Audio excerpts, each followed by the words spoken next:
Hola, muy buenas noches a todos. Bienvenidos a esta sesión mensual de Emergencias Médicas de Chiapas, del Club de Expertos. Voy a ver quiénes están conectados. Saludos a todos. Hola, Feliciano. Hola, Sergio. Prendan sus cámaras para que nos veamos. El que no esté en pijama, pues porque Lupita, ¿cómo estás? Ay, quisiera ver a todos, pero no sé ¿Quién está? Hola, Pepe Méndez. ¿Qué tal? Qué gusto ver a tantas personas. Vamos a comenzar. Por ahí voy a ir haciendo pausas para preguntar si tienen alguna duda. Ya saben, con confianza. Lo que no sepa, se lo preguntamos aquí a Mike. Lo investigamos. Si no lo sabemos, lo investigamos y ya les decimos qué fue. Qué alegría ver a tantas personas. Creo que este tema llamó mucho la atención. Qué bueno. Hay cosas interesantes que vamos a repasar esta noche. Y bueno, pues vamos a empezar. Ay, ok.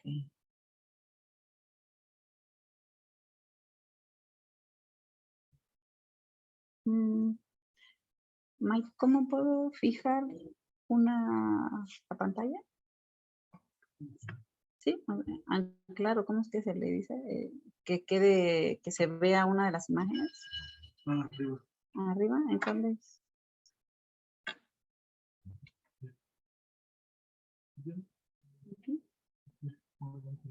¿Está? Pero me aparece en otro. Quiero. Sí. Pero ya estoy hablando, no aparezco. Bueno, muy bien. Pues bienvenidos. Este tema es un tema pues muy importante que como algunos de ustedes que están aquí en Tapachula saben, pues hemos estado dando capacitaciones con este tema en esta semana, en estas últimas 2 semanas, porque es algo que hemos querido retomar en uno de los hospitales en donde trabajamos. Pero bueno, este conocimiento se tiene que difundir a todos los hospitales y lo ideal es que todos los hospitales que cuenten con los insumos tuvieran este código y el hospital que no lo tenga tuviera muy claro cuáles son los datos de alarma para referir a un paciente con sospecha de un EBC. Entonces, pues, separar ahí porque los objetivos de este tema el día de hoy son conocer primero qué es un código EBC, reconocer la importancia de la enfermedad vascular cerebral, explicar cuáles son las fases de la enfermedad vascular cerebral y analizar lo más importante de cada una de estas fases. Hace una semana y media más o menos estuvo por acá la doctora Ceci González y nos estuvo apoyando con muchas capacitaciones y bueno, aprendimos bastante con ella, aprendimos ahora que fuimos al Congreso de Urgencias y bueno, venimos recargados para transmitir lo que estamos aprendiendo. Bueno, para quien no ha escuchado el término de EBC, porque desconozco realmente si todos somos médicos, enfermeras, paramédicos, yo creo que todos los que se conectaron saben más o menos de qué vamos a hablar, pero bueno. Este tema, EBC, o estas siglas EBC significan enfermedad vascular cerebral o accidente cerebrovascular. Y ya desde hace mucho tiempo se ha visto que por mucho esta enfermedad vascular cerebral ocurre en su versión de isquemia, en donde una parte del cerebro va a sufrir hipoperfusión debido a la presencia de un trombo que ocluye el paso de la sangre y entonces el tejido cerebral comienza a sufrir de hipoperfusión y se desencadena el infarto cerebral. Entonces, en esta versión del EBC, que es también conocido como ictus, como stroke o coloquialmente conocido en la comunidad, ¿verdad? Como embolia cerebral, pues de 10 pacientes, 8, casi 9 pacientes van a sufrir este tipo de EBC. y el 15% restante van a presentar EBC de tipo hemorrágico, coloquialmente conocido como derrame cerebral. Entonces tenemos que tener bien identificada que la estadística es por mucho la enfermedad vascular cerebral de tipo isquémica, y entonces es sobre la que vamos a enfocarnos el día de hoy. ¿Qué es un código EBC? Bueno, pues este es un código que debería crearse en los hospitales de segundo y tercer nivel, no nada más en tercer nivel. De hecho, debería ser un código de segundo nivel de atención, y que nosotros vamos a activar cuando vamos a recibir a un paciente, es decir, estamos trabajando en nuestro hospital y alguien nos notifica que hay un paciente con manifestaciones de una enfermedad vascular cerebral y nos avisa que lo va a mandar a nuestro hospital, y nosotros estamos probablemente en urgencias y tenemos que activar este código para que todos podamos darle la atención oportuna al paciente en el menor tiempo posible, pero con una excelente calidad.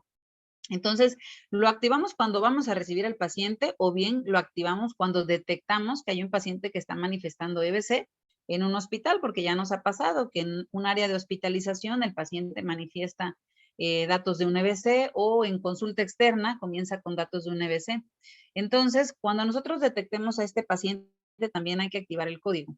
Y se enfoca sobre todo en esa lucha contra el tiempo que tenemos para darle tratamiento trombolítico a este paciente. Entonces, este código debería estar conformado por muchos elementos del hospital en el que nosotros estemos trabajando, que debe incluir a un representante, o sea, a la persona, al líder, de quien va a ir bajando la información al operativo cuando el paciente presente estas manifestaciones. Es decir, si el paciente viene de su domicilio y a nosotros ya nos notificó Protección Civil, Cruz Roja o algún sistema prehospitalario que el paciente viene al hospital en donde estamos nosotros, el hecho de que el vigilante, por ejemplo, sepa qué significa esto, va a darle prioridad de ingreso a este paciente, y entonces no lo va a retener como normalmente se retiene a cualquier persona que quiera entrar al hospital. Asimismo, trabajo social, que es la vinculación entre el paciente y nosotros, o entre el familiar y nosotros, muchas veces tiene que estar informado también de que va a llegar un paciente con estas características. El médico de urgencias, sea médico general, médico familiar, médico especialista en urgencias, el médico que esté en urgencias tiene que estar también sabido, tiene que estar involucrado en la atención de este paciente, el personal de enfermería, definitivamente nuestro brazo derecho, así como médicos de otras especialidades como imagenología, que es fundamental poder realizar el estudio de imagen a tiempo para que nosotros demos el tratamiento oportuno también. Farmacia, porque el tratamiento trombolítico, pues normalmente no lo tenemos ahí en urgencias, o tal vez está en urgencias en algún turno, pero en la noche, en la tarde, en fin de semana, el fármaco lo tienen en resguardo, está en CENDIS, está en terapia intensiva, está en la jefatura de enfermería, está en la subdirección, está en cualquier lado menos donde está el paciente. Entonces también debemos tener un vínculo rápido con el personal que nos va a proporcionar el trombolítico. Laboratorio tiene que estar informado porque tiene que darle prioridad a nuestros resultados. Ahorita vamos a ver en qué momento nosotros necesitamos de resultados de laboratorio, pero realmente para darle tratamiento a este paciente no necesito resultados de laboratorio más que una glucometría. Con neurología, médicos de terapia intensiva, porque la movilización del paciente también va a ser rápida, y para darnos apoyo, soporte y poder tomar decisiones, sobre todo en pacientes que no son los pacientes típicos, que son los pacientes que se salen del cuadro característico, que es el paciente que no leyó el libro y entonces tiene alguna manifestación diferente o tiene alguna comorbilidad que nos pone a dudar si le vamos a dar la trombolisis o no. Entonces, aquí pongo algunas capturas de pantalla de un código EBC en donde se notifica que viene un paciente que hace 1 hora comenzó con asimetría facial, con hemiparesia e hipertensión. Solicito activación del código, no tengo más datos, está por llegar al hospital y en cuanto sepamos, pues se traslada, ¿no? Y entonces todos empiezan a hacer circuito cerrado y a notificar que ya saben de la llegada del paciente. Como les decía, el paciente puede llegar a nuestro hospital vía urgencias, pero también puede ser un paciente que ya tengamos hospitalizado y que manifieste datos de un EBC ahí en nuestras narices. Entonces, ¿quiénes son las personas que deben saber sobre este tema? ¿Quiénes deben saber de código EBC? Pues realmente todo el personal tiene que saber de este tema, todo el personal de nuestra institución. Ustedes imagínense en su hospital, tienen que saber qué significa este término. Su vigilante, el de la entrada, el que deja pasar las ambulancias, el de la puerta de urgencias, tiene que saber qué significa este código para que cuando escuche que se trata de esto, pues se le dé entrada rápida al paciente. El personal de trabajo social también tiene que saberlo, enfermería, el médico y prácticamente todos, porque la atención del paciente es una atención multidisciplinaria. Es una atención que no nada más la va a hacer el médico que está recibiendo al paciente, la tiene que dar todo el equipo, incluyendo a nuestros directivos, que son el respaldo que nosotros tenemos, ¿no? Ante la presencia de un paciente de estas características, si yo no tengo el código en mi hospital, pues necesito plantear la necesidad de establecer este código en mi hospital, dependiendo de si cuento con tomografía, con trombolítico, y bueno, con el personal. Yo siempre he dicho que el personal no es problema, porque el personal se capacita y listo, ¿no? Pero ahí las gestiones que hagan nuestros directivos, pues es muy importante para que nosotros podamos tener los recursos. Entonces, bueno, pues esta sería esta parte, ok. ¿Por qué es tan importante el código EBC? ¿Por qué hemos estado dando capacitaciones intensas estas últimas 2 semanas? ¿Por qué es tan importante? Bueno, la enfermedad vascular cerebral es la primera causa de discapacidad en pacientes adultos de origen no traumático. Es decir, aquel paciente que ustedes vean postrado en una camilla, en una cama, en un domicilio, que no fue por un accidente típico de motocicleta, ¿verdad? Que hay un montón, pues seguramente fue un cuadro de una enfermedad vascular cerebral. Y otro dato es que la enfermedad vascular cerebral constituye la segunda causa de muerte a nivel mundial después del infarto cardíaco. Entonces, tenemos que estar preparados para poder atender de manera correcta, rápida, eficiente a un paciente con un código infarto y a un paciente con un código EBC. Son las dos principales causas de muerte. Y espero que, bueno, no sé, pienso que tal vez la mayoría de los que están aquí son mayores de 25 años, y si no, bueno, ustedes se salen de la estadística, los que somos menores de 25 nos salvamos. Ah, no es cierto. Tengo 38. Muy bien, entonces, 1 de cada 4 personas mayores de 25 años tienen riesgo de sufrir una enfermedad vascular cerebral en algún momento de su vida. Entonces, pues es una cifra bastante preocupante, ¿verdad? Bastante alarmante. Y bueno, es que no solamente le sucede a pacientes adultos mayores, no solamente le sucede a personas de 80 años, sino también a pacientes que son pues mayores de 25 años, ¿verdad? Más jóvenes. Y también es importante que conozcamos cuáles son los factores de riesgo. De todos los factores de riesgo, ¿cuál creen ustedes que sea el más importante para la enfermedad vascular cerebral? ¿Será la misma que para infarto cardíaco? Pues sí, ¿verdad? También la hipertensión arterial sistémica es la principal o el principal factor de riesgo asociado a la enfermedad vascular cerebral. Hay otros como tabaquismo, diabetes, obesidad, fibrilación auricular y otras más, ¿no? Pero de todas estas, la hipertensión arterial sistémica es la que más se asocia a enfermedad vascular cerebral, ¿no? Y esto estresa a pensar que, por ejemplo, a veces recibimos pacientes con 200/100 de presión arterial y no tienen, pero ni cefalea, ¿verdad? Están bien tranquilos y dicen que no, que ellos están bien, que no se sienten mal. Quiere decir que ese paciente no sé cuánto tiempo lleva con la presión tan alta como para que ya no le den ni siquiera cefalea, ¿no? Entonces, bueno, ¿cuáles son las fases de la atención del paciente con EBC? Son 4 fases. Chéquenlas bien porque se las voy a volver a preguntar. A que conteste le van a dar un BLS gratis. Ah, no es cierto.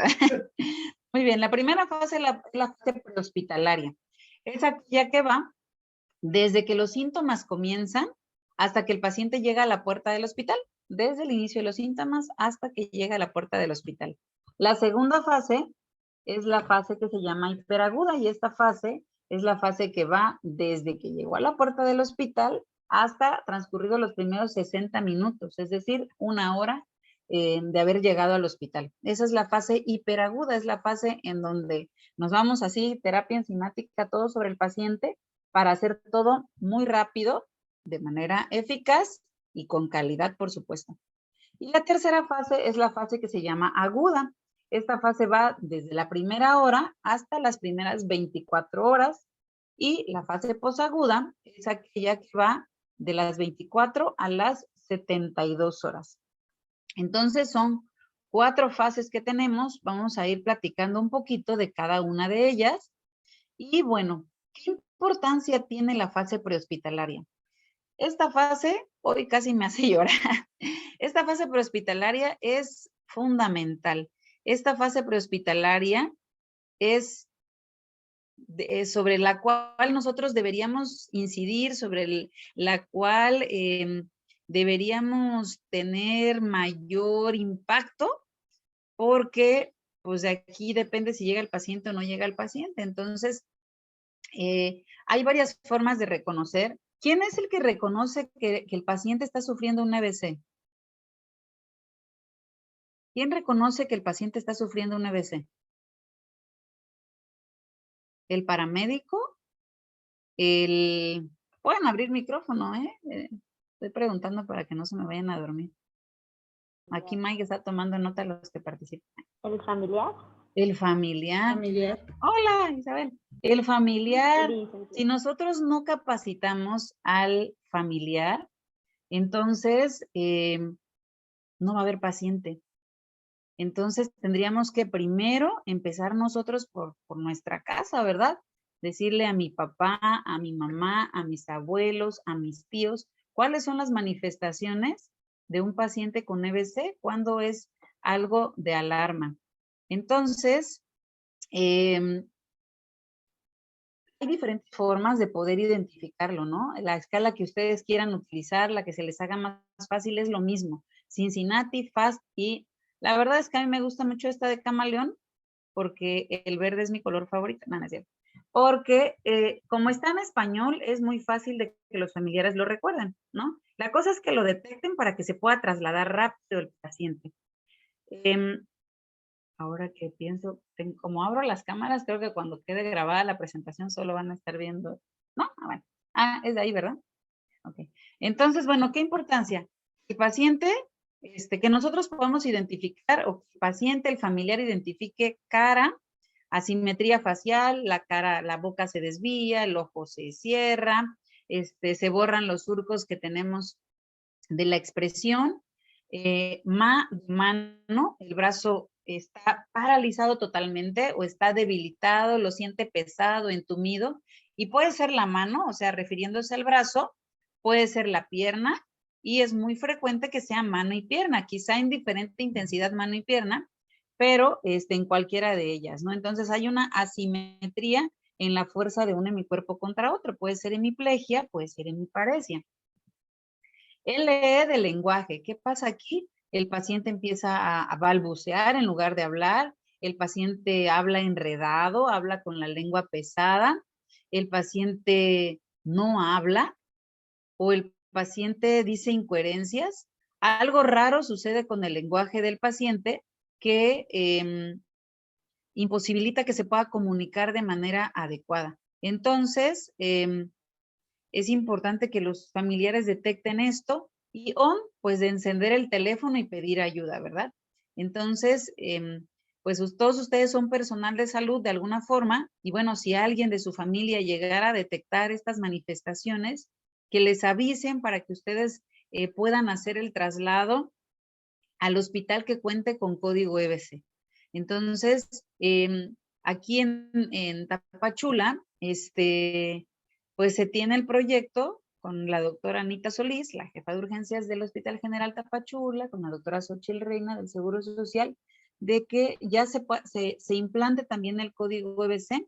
Ya les estoy echando presión allá.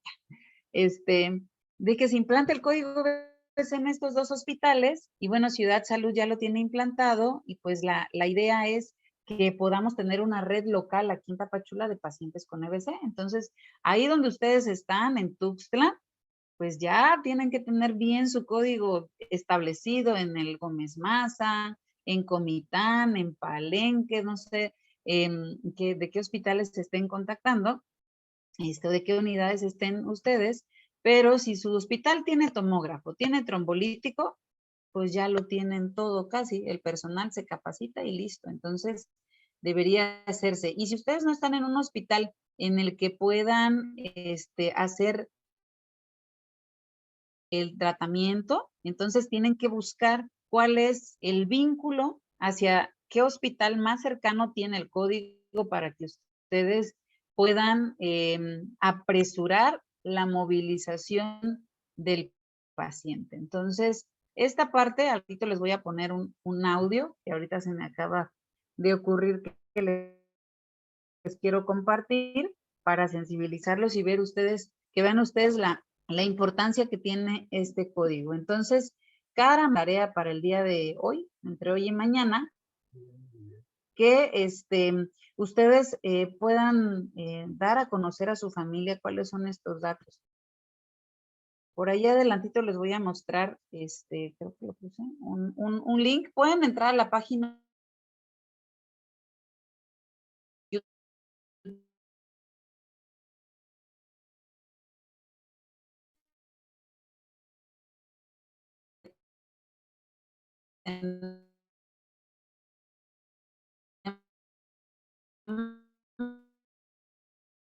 creo.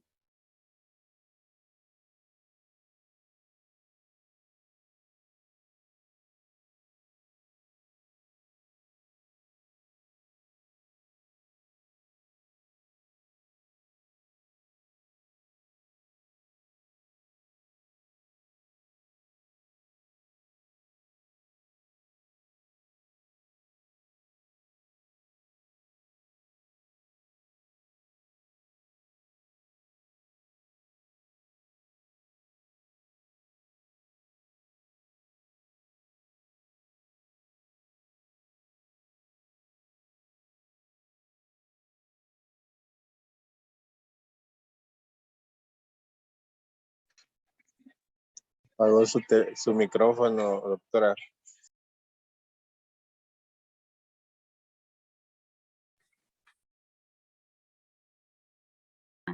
Espérenme tantito, voy a volver a compartir pantalla. ¿Estoy compartiendo pantalla?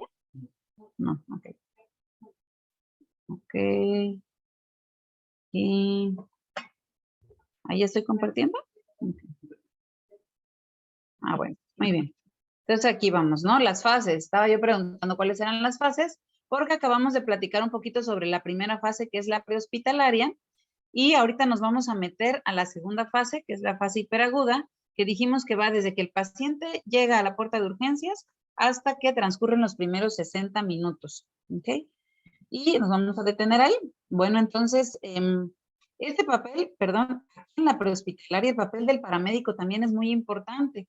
Que nuestros paramédicos estén capacitados hace la diferencia también en la evolución de nuestro paciente, porque si el paramédico sabe qué hospital tiene el código y traslada al paciente al hospital con código, va a haber recuperación del paciente.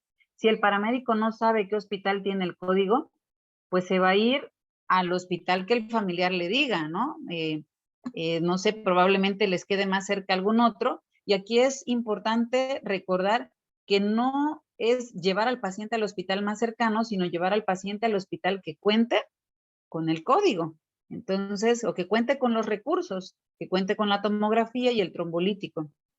También es importante que ustedes sepan que cualquier hospital está prácticamente obligado a atender una emergencia, sea derechohabiente o no, y que primero es la emergencia, se estabiliza y de ahí se tiene que mandar a la institución que le corresponda, pero la emergencia siempre se tiene que atender en cualquier hospital.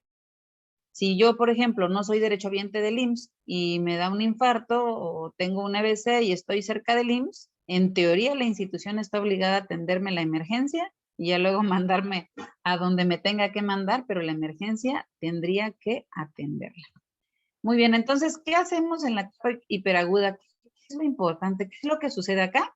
Bueno, pues en la etapa hiperaguda, el paciente es entregado en urgencias y el paciente puede venir en una ambulancia o el paciente puede venir por sus propios medios y entonces, como venga, yo lo tengo que atender, ¿verdad? En el momento en el que yo recibí la notificación de que el paciente iba a llegar, yo tendría que activar el código si ya lo tengo en mi hospital y si no, pues hay que moverle y hay que tratar de implantarlo. Entonces yo notifico que llega el paciente y activo el código con todos mis compañeros que están involucrados. Nosotros lo hacemos a través de un chat de WhatsApp, en donde tenemos pues a los especialistas y a las áreas que ya les había comentado, y todos casi a sus posiciones, ¿no? Cada quien a lo suyo, listos para recibir y atender al paciente para restar minutos y mejorar el pronóstico del paciente.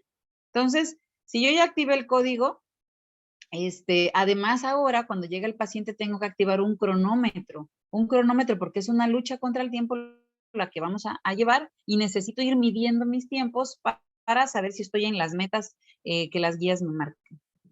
Entonces me lo llevo y este tipo de pacientes aparenta estar muy tranquilo, a veces, ¿no? A veces trae agitación psicomotriz, pero este paciente no es como el infarto cardíaco que viene todo pálido, diaforético, siente que se va a morir, vienen todos los familiares igual de estresados que el paciente, y entonces hasta te transmiten ese estrés y tú también te empiezas a taquicardizar, ¿no?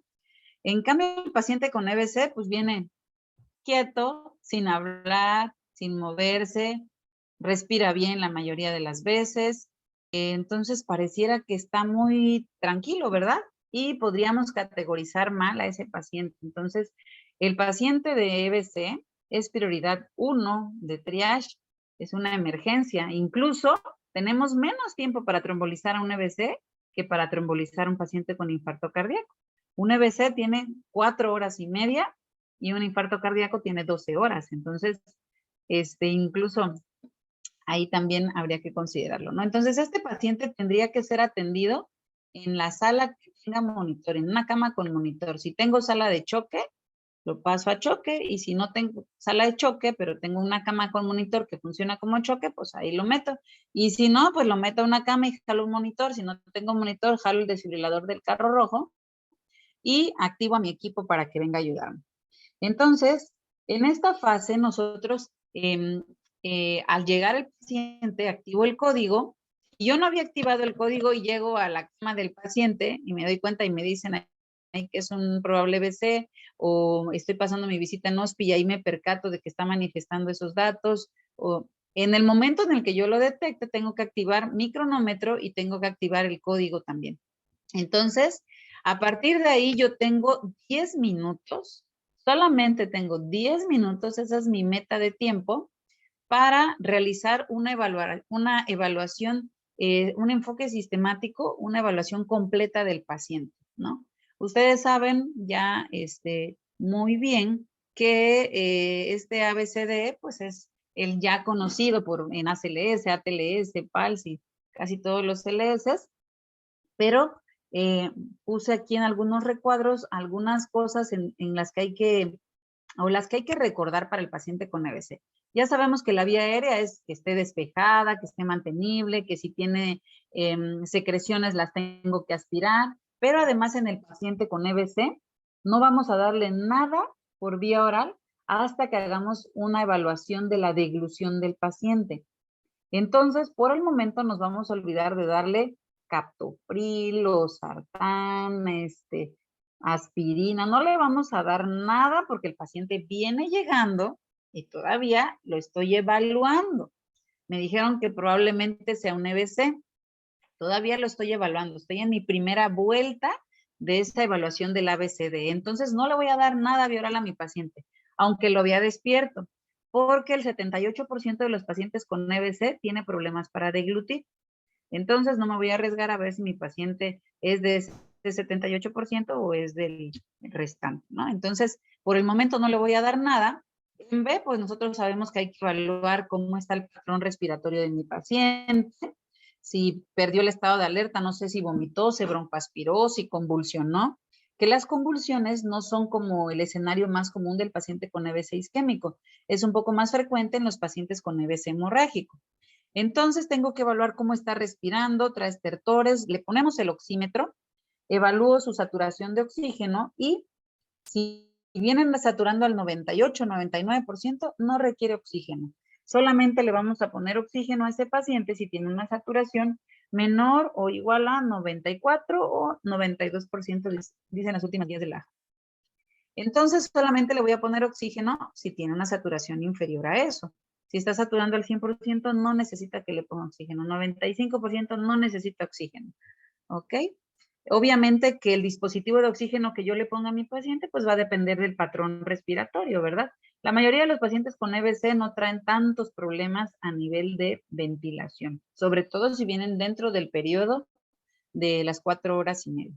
¿Ok? Entonces, ahora en la evaluación de C, ustedes saben que C implica auscultar al paciente, checar los pulsos, ver el llenado capilar, monitorizar al paciente electrocardiográficamente, ponerle los parchecitos de mi monitor, canalizar al paciente. Entonces, en el paciente con EBC, pues va a ser lo mismo, ¿verdad? Vamos, mientras una enfermera está canalizando al paciente, otra enfermera está monitorizando al paciente. Aclaro aquí que este enfoque sistemático de ABCD no tiene que ser, ya lo hemos platicado en otros temas, forzosamente primero A y luego esperar a terminar A para pasar a B y luego esperar para pasar a C, no. Sobre todo si yo cuento con un equipo, yo asigno funciones, alguien se encarga de A y B probablemente, alguien se encarga de C, alguien se encarga de D, alguien se encarga de E, y dentro de C, pues incluso alguien canaliza, alguien monitoriza, el que canaliza toma muestras de laboratorio, por ejemplo, el que monitoriza, pues observamos ahí la telemetría para ver si presenta alguna arritmia, recordando pues que la fibrilación auricular es la arritmia que más embolias produce, entonces es altamente embolígena. Si yo no tengo telemetría, con el simple hecho de checar el pulso de mi paciente o auscultar sus ruidos cardíacos, yo puedo sospechar una arritmia porque la fibrilación auricular pues es muy característica, ¿verdad? Se escucha que el latido va lento, se escucha cómo se pierde el ritmo, cómo hay latidos que son totalmente irregulares.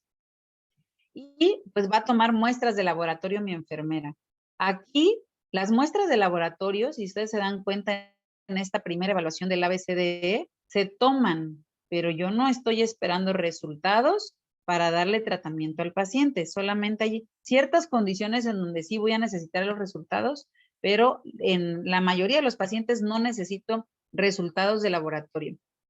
Si aquí me es posible tomar una glucometría, la tomo de una vez, aprovechando que canalicé y que ahí tengo una gotita de sangre, le pongo en mi glucómetro, checo la glucosa y tengo que descartar obligatoriamente que mi paciente no tenga hipoglucemia. ¿Por qué? Pues obviamente la hipoglucemia produce manifestaciones neurológicas, ¿verdad? De neuroglucopenia, el paciente está somnoliento, bradilálico, bradicíquico, desorientado, si es que contesta, ¿verdad? A veces hasta convulsionó por la hipoglucemia y viene en un periodo positral. Entonces, si yo detecto que mi paciente tiene hipoglucemia, pues, ¿qué tengo que hacer? Adulto, pasarle 30 mililitros de glucosa al 30% para que restablezca las cifras de glucosa a un nivel adecuado. Y ya una vez que yo haya descartado que la hipoglucemia no fue, pues, entonces ya continúo con el protocolo de paciente con EBC. Pero si al pasarle glucosa se le quita el EBC, pues no era EBC, ¿verdad? Entonces, otra cosa importante y que va en relación a es que los antihipertensivos, en caso de emergencias hipertensivas, tendrían que ser manejadas de manera intravenosa. ¿Qué antihipertensivo? Pues lo recomendable es la betalol, pero es una realidad que no tenemos la betalol, ¿no? En algún hospital probablemente tenemos esmolol, nitroprusiato, nitroglicerina, no sé, algún medicamento intravenoso que nos ayude a bajar la presión arterial. Y ojo con esta cifra, es muy importante esta cifra. Esta cifra de 185, 110 tiene que ser disminuida para que yo pueda iniciar tratamiento trombolítico a mi paciente. Entonces, si mi paciente tiene todos los criterios para que yo lo trombolice, vino dentro de las 4 horas y media del inicio de los síntomas, la tomografía descartó que no era hemorragia, pero tiene una presión arterial arriba de 185, 110, ya con eso yo no puedo trombolizar a mi paciente, es una contraindicación absoluta y primero tengo que bajar la presión arterial. ¿Cómo la voy a bajar? Pues con un antihipertensivo intravenoso. Como vimos en la otra ocasión, en el tema de emergencia hipertensiva, pues ya el uso de nifedipino sublingual está totalmente proscrito porque incluso es un factor de riesgo para producir infartos cerebrales e infartos cardíacos, porque el descenso de la presión arterial en los medicamentos sublinguales es muy rápido y no lo podemos controlar, ¿no? Si ya se nos pasó la mano, ya no podemos controlar, y si se baja demasiado la presión, esa zona del cerebro que todavía probablemente estaba recibiendo sangre de vasos colaterales, pues ya no va a tener irrigación porque la presión arterial se sube para tratar de aumentar el flujo sanguíneo cerebral. Entonces, si bajamos la presión de manera abrupta, ¿qué va a pasar con esa zona? Pues, con esa parte del cerebro, va a recibir menos oxigenación por ese descenso abrupto de la presión arterial. Ahora, en la D, ¿qué tendríamos que hacer? Pues evaluar el estado neurológico del paciente, ¿no? Y prácticamente en este punto es evaluar pupilas, evaluar el Glasgow o ABDI, por ejemplo, los de prehospital utilizan ABDI, y obviamente si me olvidé de checar la glucosa en C, aquí tengo una nueva oportunidad de descartar hipoglucemia, ¿no? Y la pusimos en D, puede estar en C o en D la hipoglucemia, pero la cosa es ver que no esté cruzando con ella. Entonces, le tomo la glucosa, descarto hipoglucemia. Y aquí agregaríamos al enfoque sistemático de cualquier otro paciente que voy a realizar escala camaleón, si soy prehospitalario, si soy paramédico, si soy trabajadora social, si soy vigilante, si soy personal no médico, ¿verdad? O incluso enfermería también, o nosotros también podemos hacer camaleón, pero nosotros los médicos tenemos que hacer además la evaluación de la escala de NIS.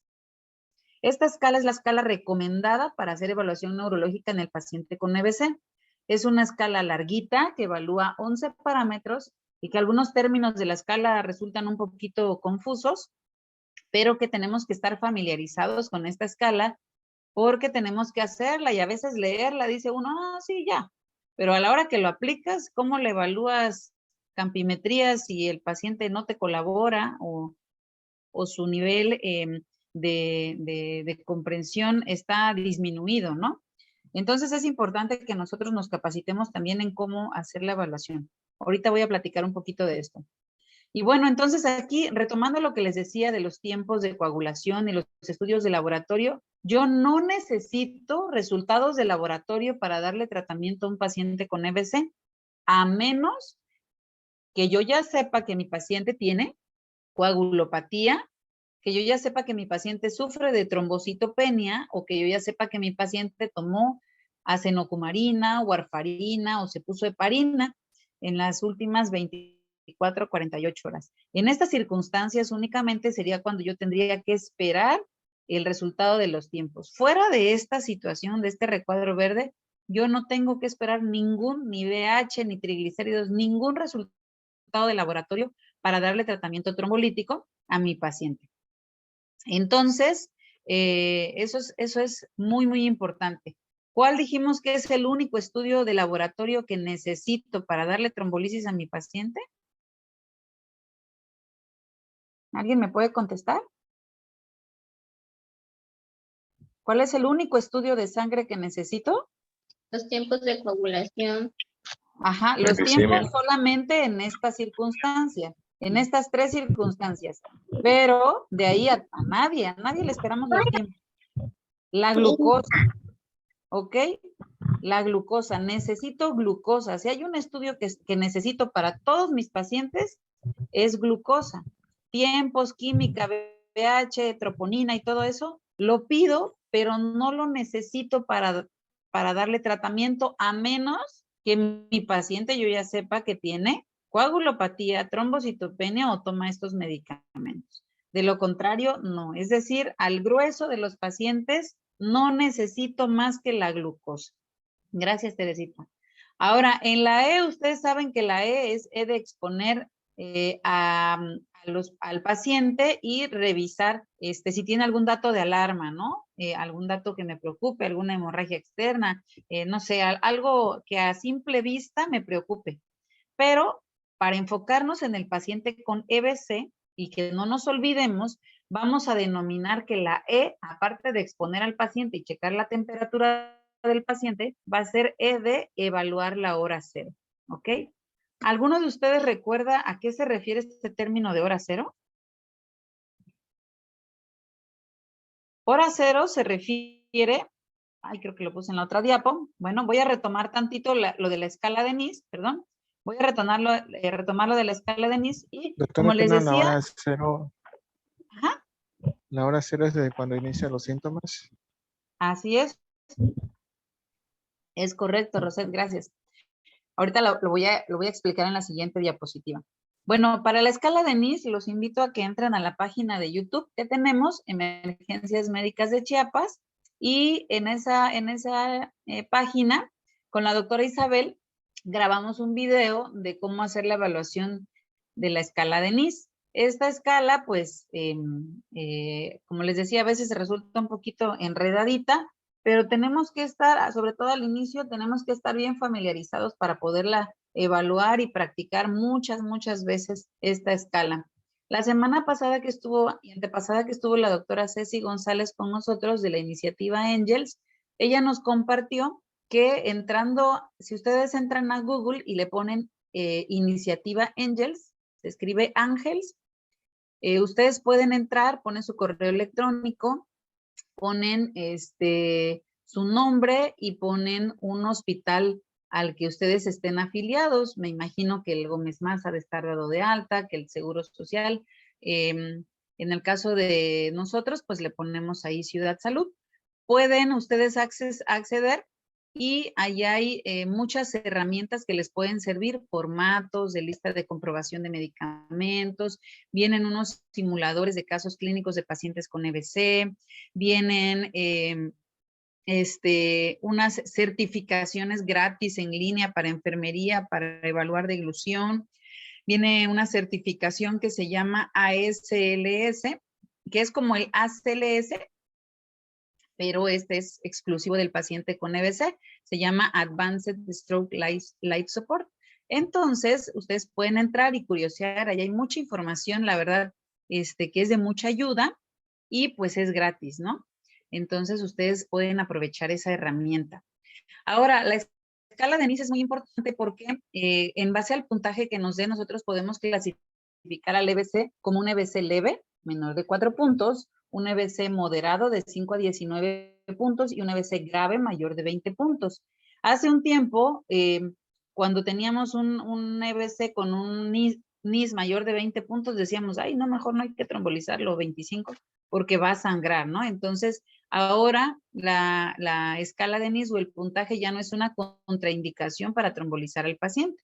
Entonces, y eso lo vimos con una paciente que llegó el día de ayer al hospital con un NIS de 25 puntos, lo catalogó mi compañero, y pues estaba bien alto, ¿verdad? Entonces, pero no fue una contraindicación para darle trombolisis a la paciente. Entonces decíamos la hora cero. La hora cero es la última hora en la que el paciente fue visto normal. Esta hora cero es la clave para que ustedes puedan decir si entra a trombolisis o si recibe trombolisis o no recibe trombolisis. Entonces es muy importante que preguntemos al familiar, ¿cuál fue la hora precisa en la que el paciente manifestó el déficit neurológico? ¿Cuál fue la hora precisa? 1:30 de la tarde, 8:30 de la noche, 5:30 de la mañana. La hora precisa en la que alguien vio que el paciente tuvo asimetría facial, que se le cayó el brazo, se debilitó la pierna, empezó a balbucear. Muchas veces al paciente nadie lo vio, ¿no? Algunas veces lo vieron, otras veces no lo vieron, y a veces lo único que saben es que se fue a dormir y cuando se despertó ya estaba así. Entonces, cuando sucede esto, la hora que se toma como hora cero es la última hora en la que el paciente fue visto normal. Es decir, se fue a dormir a las 11 de la noche y estaba normal, y a las 7 de la mañana se dan cuenta que no se levanta, lo van a ver a su cama y lo encuentran ahí acostado, ya con hemiplegia, hemiparesia, afásico. Y entonces no podemos saber por clínica si al paciente le dio el EBC a las 11 de la noche con 5 minutos o si le dio el EBC al 5 para las 7 de la mañana. Entonces la hora que se toma como hora cero es la hora que fue visto normal la última vez. Entonces serían las 11 de la noche, y bajo esta circunstancia no se podría trombolizar al paciente a menos que se hagan algunos estudios especiales que vamos a ver ahorita, pero tampoco podemos estar seguros de que qué tal que el EBC le dio al 5 para las 7 de la mañana. Entonces hay estudios que nos pueden ayudar, y ya ahorita la cosa no es como estuvo hace algún tiempo en donde eran solamente 3 horas y ya vino a las 5 horas, ya goodbye, ni modo, no alcanzó trombolisis. Ahorita hay otras herramientas que hay que considerar y hay que apoyarnos de los expertos, de las personas que están muy relacionadas y muy involucradas con la atención de pacientes con EBC, para tomar mejores decisiones, hacer equipo con nuestro radiólogo también, con el neurólogo, terapia intensiva, etcétera, y echarle un montón para que el paciente salga bien.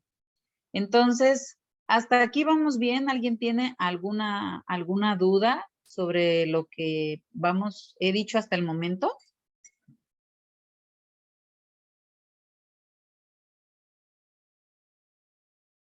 ¿No hay dudas? No, hasta ahorita no. Ah, bueno, gracias. Quiere decir que o no me están entendiendo nada o me están entendiendo muy bien. Pensaré que es lo segundo. Doctora, ¿Qué pasó, Galindo? ¿desde cuándo se descartó ya la escala de NIS para tomar decisiones sobre la trombolisis? Pues siempre ha sido la mejor escala. Siempre, en todas las guías, la que se ha recomendado siempre ha sido la escala de NIS. Solamente que el puntaje también cambió porque el anterior estaba grave y muy grave. Creo que fue ahí en el formato. Pero había comentado de que ya no se usa el hecho de que tenga mayor de 25 puntos para descartar la trombolisis por riesgo de sangrado.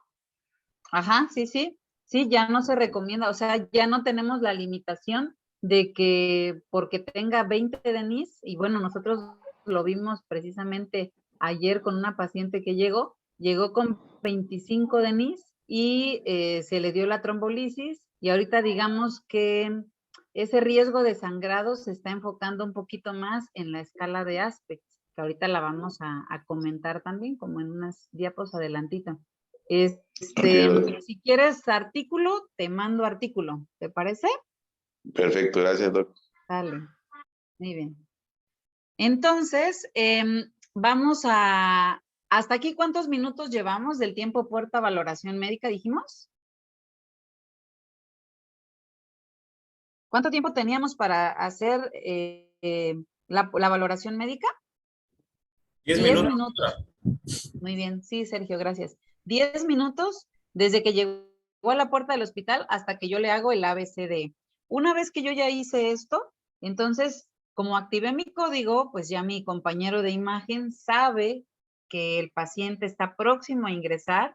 Mi compañero de imagen suspendió un estudio programado que tenía porque está esperando que llegue este paciente con esta emergencia. Y entonces, al llegar el paciente, lo pasamos, ya hicimos la primera evaluación, lo pasamos a imagenología, y el estudio que necesitamos es un ATAC simple de cráneo. Ese es el estudio que necesitamos. Lo único que queremos con esa tomografía simple de cráneo es descartar hemorragia, es decir, que la tomografía, bueno, ahí en la imagen como que veo que tiene una hipodensidad, pero bueno, vamos a suponer que no hay hemorragia. Aquí se ve una hiperdensidad en la tomografía que es hemorragia, y que esa sería una contraindicación absoluta y entonces pues ya no entra en el protocolo de un EB6 isquémico, es una contraindicación absoluta para trombolisis y solicitamos la valoración a neurocirugía, pues para ver si es candidato a algún procedimiento quirúrgico. De lo contrario, en caso de que el paciente no tenga hemorragia, incluso si el paciente viene dentro de las 4 horas y media, pues yo esperaría que no tuviera muchas hipodensidades, ¿verdad? Mientras más rápido sea, es mejor, ¿verdad? Cada minuto que pasa, el paciente pierde o se mueren 1.9 millones de neuronas. Entonces, lo que yo pretendo es hacer todo rápido para que se mueran la menos cantidad de neuronas posibles. Entonces, al yo descartar hemorragia, entonces valoro si mi paciente cumple con criterios de inclusión y criterios de exclusión. Los criterios de inclusión serían que el paciente esté dentro de esas 4 horas y media del inicio de la sintomatología. Otra cosa, que sea pues obviamente mayor de 18 años y pues, que no tenga estos criterios de exclusión que les voy a poner ahorita. Se dividen en absolutos y relativos. En el caso de criterios absolutos, pues tenemos a un paciente con TCE o un EBC en los 3 meses previos. Esto lo encuentran ustedes en internet, incluso dentro de las recomendaciones del medicamento los pueden encontrar. No los voy a leer todos, pero sí les voy a decir que la hipoglucemia y la hipertensión arterial con una TA mayor a 185-110 son los dos más frecuentes y los dos más importantes, los que no se nos pueden pasar por alto, ¿ok?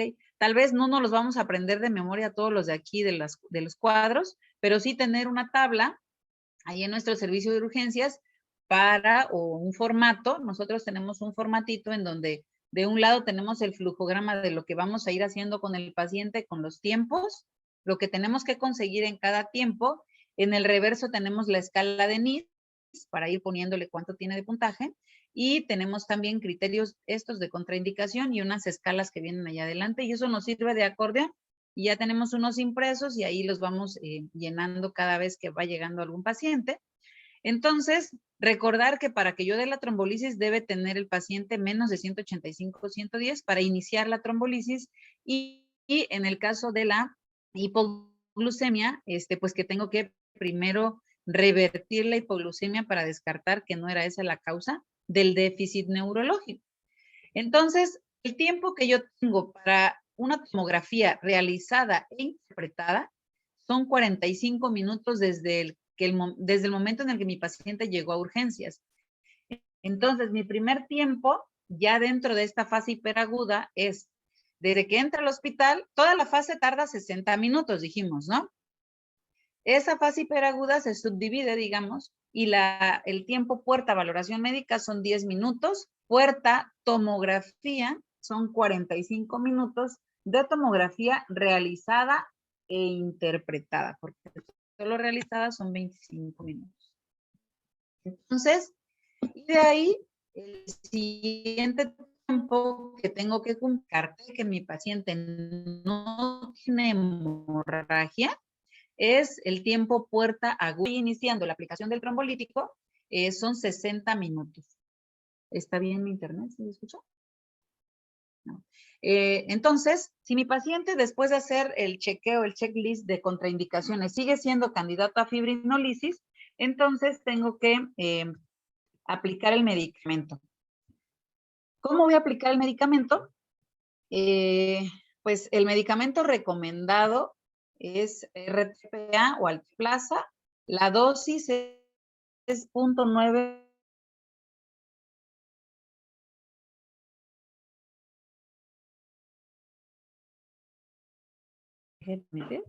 ¿Sí me escucha? Se traba un poquito. Ahorita sí, doctor, se traba un Ok, poco. voy a repetir entonces. En la diapo anterior, ¿sí me escucharon? Sí, ¿En esta diapo fue donde se dejó de escuchar? Ok. Entonces, estábamos platicando que si yo descarté que mi paciente no tiene contraindicaciones, entonces, y cumple con las 4.5 horas, la tomografía no tenía hemorragia, le voy a dar el trombolítico y el trombolítico recomendado es RTA. Entonces, la dosis de RTPA, de Alteplasa, es 0.9 miligramos por kilo. Y aquí en el paciente con EBC, la dosis máxima es de 90 miligramos. O sea, pese lo que pese. Si el paciente pesa 132 kilos, lo máximo que le puedo poner a ese paciente son 90 miligramos. Entonces, esa dosis la voy a dividir. El 10% lo voy a pasar en un bolo para 1 minuto y el resto lo voy a pasar en un bolo para 60 minutos. En una infusión, perdón, para 60 minutos. Entonces, si mi paciente pesa 110 kilos, la dosis máxima, de todas maneras, es 90 miligramos. Por lo tanto, le voy a pasar 9 miligramos en bolo para 1 minuto y 81 miligramos en infusión para 60 minutos. No sé si hay alguna enfermera conectada, pero si no hay enfermeras, también luego las enfermeras nos van a preguntar, doctora, ¿y en cuánto diluyo el medicamento? ¿En glucosa, en fisio, en salina, en 500, en 250, en 1000? ¿Le va a poner catéter central para pasarle el medicamento? Entonces aquí es importante que nosotros recordemos que el medicamento trae su propio diluyente. El medicamento viene en una caja grandecita y adentro trae 2 cajitas. Cada una de esas cajitas tiene 2 frasquitos. Un frasquito es el polvo y otro frasquito es su diluyente y tiene un conector. Así como cuando ponemos sonda endoplural y traen un conector, bueno, también estos traen un conector y se mezcla. El líquido se pasa hacia el frasquito que tiene el polvo y el polvo se mezcla con movimientos circulares, con técnica séptica. El medicamento se tiene que pasar por una vía exclusiva. Es decir, si en este brazo mi paciente tiene KCL con Hartmann, no le puedo pasar ahí el Alteplasa. Tengo que canalizarle otra vía y la aplicación del medicamento es periférica. No necesito ponerle catéter central. De hecho, sería un riesgo ponerle catéter central. Ya me pasó que en un hospital al que fui a rotar, se trombolizó a un paciente por infarto cardíaco, pero se le puso un central y le quedó un moradote de arriba hasta acá. Entonces, porque el riesgo es de que funcionemos la arteria y luego pues no sea tan fácil comprimir. Entonces, no necesitamos eso, poner un catéter central, es por vía periférica que le vamos a dar. Entonces, todo paciente que se trombolice, pues una de las complicaciones de la trombolisis es la hemorragia, ¿verdad? Y hay que evitar pues punciones innecesarias y realizarle la colocación vía periférica. Entonces, solito el medicamento, ya con su diluyente no tengo que diluirlo en más solución. Se pasa directo, lo conecto a su Venopac y va a pasar directo. Me decía unas enfermeras me decían, así como pasamos las inmunoglobulinas, sí, así como se pasan las inmunoglobulinas, directo, o como se pasa la albúmina, sí, directo de su frasquito. Entonces, pues bueno, esto es importante. A veces no le damos así como, bueno, pues ya me sé la dosis, ya lo sé calcular, ya sé cuánto, pero a la hora que ya estamos con el paciente y la enfermera nos dice, doc, ¿y en cuánto lo diluyo? Ching, no, pues esa no. Entonces es importante. Otra cosa que también es importante es que si nosotros ya trombolizamos a nuestro paciente, ya sabemos que el paciente pues va a necesitar posteriormente ácido acetilsalicílico y otras cosas, pero en las primeras 24 horas no le vamos a dar ni aspirina, ni acenocomarina, ni warfarina, ni heparina de bajo peso molecular, ni heparina no fraccionada. Ningún anticoagulante, ni clopidogrel, ningún medicamento de estos en las primeras 24 horas. Después de eso ya se le puede iniciar. ¿Por qué? Pues por el riesgo de hemorragia que tiene el paciente. Entonces, no le vamos a dar esto, por favor, hasta que ya haya pasado el tiempo marcado. Ahora, si mi paciente no fue candidato a la trombolisis y no tengo la posibilidad de hacer algunos otros estudios de extensión, no fue candidato porque ya venía, no sé, al otro día del EBC, pues bueno, a ese sí le voy a iniciar ácido acetilsalicílico, pero no lo trombolicé, ¿verdad? Ahí sí se lo puedo poner. Y otra cosa es, si fue un EBC del despertar, un EBC en el que no sé cuánto tiempo lleva, hay que hacer algunos otros estudios porque tampoco puedo estar segura que mi paciente tiene más de 4 horas y media del inicio de los síntomas, porque nadie sabe. Entonces ahí nos va a dar la pauta, van a hacer los estudios de imagen. Y hace ratito les decía lo de la escala de Aspect, que es una escala con la que tendríamos que estar familiarizados todos. Es una escala que nos va a ayudar y que es una escala que evalúa el territorio de la arteria cerebral media. Entonces, Doctora. con esta escala, ¿alguien quería preguntar algo a alguien? Sí, yo, doctora. ¿Rosa? Sí, una pregunta. Digamos un ejemplo, si llega un paciente con código EBC, pero al momento del interrogatorio comenta el familiar que le dé una aspirina y está dentro de las 5 horas, en ese caso, ¿sigue siendo candidato o ya no? Dentro de las primeras 4 horas y media. ¿Sí? Ujú. Sí se le podría dar. Aunque Sí, haya Rosa. tomado aspirina. Ah, Sí. ok. Así es. Gracias. Bueno, no le vamos a dar, pero si ya se le dio, o sea, si tiene todos los demás criterios, sí, hay otras escalas que nos ayudan también a determinar riesgo de hemorragia, ¿ok? Ahorita vamos a hablar de ellas. Entonces, bueno, entonces esta escala nos ayuda a poder ver qué tan alto está el puntaje y también aquí va el riesgo de sangrado. Entonces, cuando nosotros vemos alguna hiperdensidad, como por ejemplo la que está aquí, que es una calcificación, y tenemos dudas de si es sangre o es calcificación o no es sangre o es hueso, podríamos apoyarnos con nuestros compañeros de imagen o si nosotros tenemos cómo manipular el equipo y sabemos verle, cuantificarle las unidades Hounsfield, pues la recomendación es medirle cuántas unidades Hounsfield tiene y si está entre 60 y 70, pues es hemorragia. Generalmente esas van a ser las unidades compatibles con sangrado. Si tiene 100 unidades, entonces es una calcificación y si tiene 1000, entonces es hueso. Esta escala, como les decía, evalúa el territorio de la arteria cerebral media a nivel, y los cortes se hacen, o el corte se hace a nivel de los ganglios basales, y lo que nosotros buscamos es tratar de identificar hipodensidades a nivel del núcleo caudado, que está aquí en verdecito, a nivel del núcleo lenticular, que está aquí en azulito, a nivel de la cápsula interna, que está aquí en moradito, y a nivel de la ínsula, que está aquí en color naranjita, y en este mismo corte se dividen 3 territorios, M1, M2 y M3. Entonces aquí tenemos 4 regiones, más estas 3 son 7 regiones que se evalúan en este corte y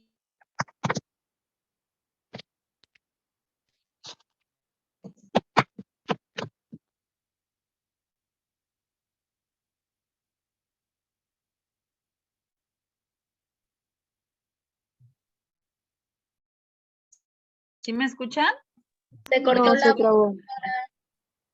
Ok, es por si se estaban durmiendo para que se despierten. Ok, entonces tenemos aquí 4 regiones. Doctora, se sigue cortando.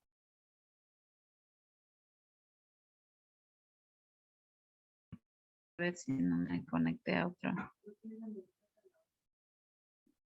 Sí, creo que sí.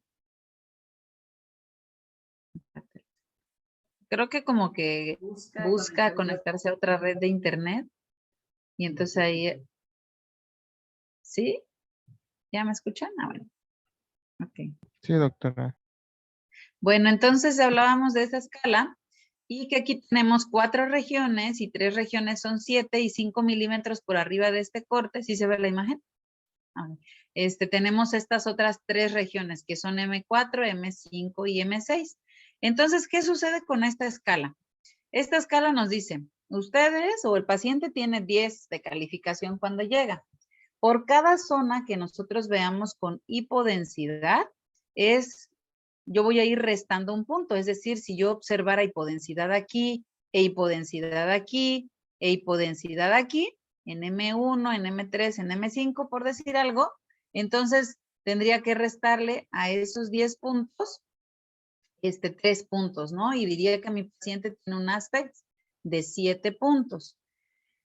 ¿Por qué es importante esta escala? Bueno, cuando nosotros vemos que el paciente tiene 10 puntos de aspect, es decir, no veo zonas de hipodensidad, se mira como un ataque normal, ese paciente tiene mejor pronóstico al ser trombolizado, ¿ok?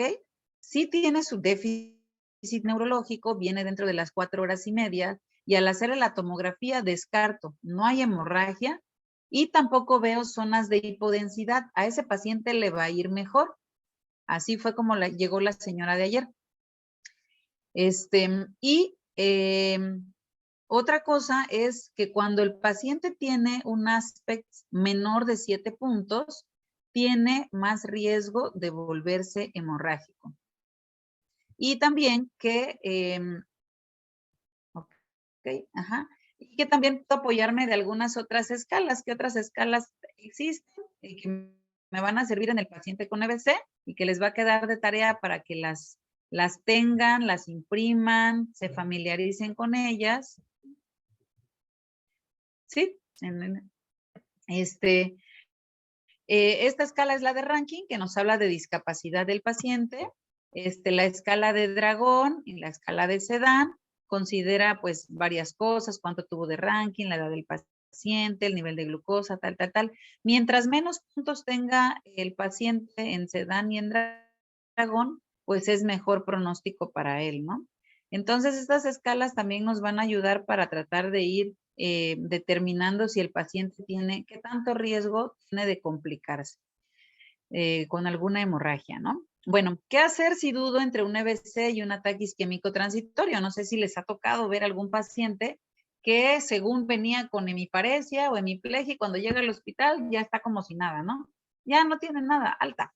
Entonces aquí la recomendación es que si el paciente llega ya habiéndose recuperado de un ataque isquémico transitorio, que consiste en que la arteria se tapa, pero por algún motivo logra destaparse, recupera el flujo sanguíneo y el paciente se recupera y ya no tiene el déficit que manifestaba. Entonces, ese paciente en teoría equivale a una angina inestable. Es decir, el paciente que viene con dolor torácico, ¿no? Que no se infartó, el electro no tuvo elevación del ST, pero tuvo dolor torácico, etcétera. A ese paciente de angina inestable no lo damos de alta, ¿verdad? Lo dejamos, lo estudiamos y vemos qué pasó, porque sabemos que si se va de alta va a regresar mañana con un infarto cardíaco. Entonces, igual con el ataque isquémico transitorio es como ver una angina inestable. Al paciente con ataque isquémico transitorio no deberíamos darlo de alta, deberíamos dejarlo para estudiarlo y saber qué pasó para evitar que mañana vaya a regresar ahora sí con un infarto cerebral. Entonces, otra cosa es que a veces el paciente puede llegar, decirnos el familiar, ¿sabe qué? No movía nada el brazo derecho, la pierna derecha, no hablaba nada y mire, ahorita ya habla enredadito, pero habla y ya mueve un poco el brazo, ¿no? Podríamos pensar, bueno, hay que esperar una media hora a ver si se le quita, ¿no? Y si se recupera bien, pues ya no lo trombolizamos. Entonces, la recomendación, pues, es no perder tiempo. Evaluar al paciente a cómo nos está llegando y en base a ese puntaje de NIS que tenga, determinar junto con la tomografía si se tromboliza o no se tromboliza, ¿no? Si ya no tiene ningún déficit, pues obviamente ya no lo voy a trombolizar, seguramente la tomografía también va a salir bien, pero ya recuperó totalmente, ya se catalogó en ese momento como un ataque isquémico transitorio. Pero si el paciente persiste con algo de déficit y viene dentro del periodo, entonces en teoría yo tendría que trombolizar a ese paciente.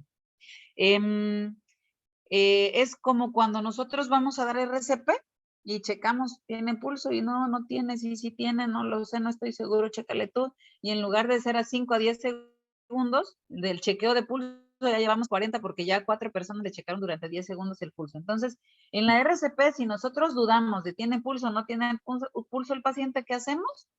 Le damos RCP, ¿verdad? Más vale darle y que no la necesite a no darle y que sí la necesitaba, hablando de la RCP. Y entonces igual aquí es importante darle trombolisis al paciente, sobre todo aquí en el contexto de un paciente que puede ser un imitador de EBC, ¿no? Los imitadores más frecuentes de EBC son los pacientes con hipoglucemia, pero también cuando ustedes activen su código, tengan un código EBC, van a tener mucho riesgo de que les empiecen a llegar encefalopatías hipertensivas, pacientes con migraña, convulsiones, crisis conversivas o cosas que no son EBC, y ese es el riesgo. Entonces hay que valorar y determinar, no es, tengo la certeza de que no es, pues adelante.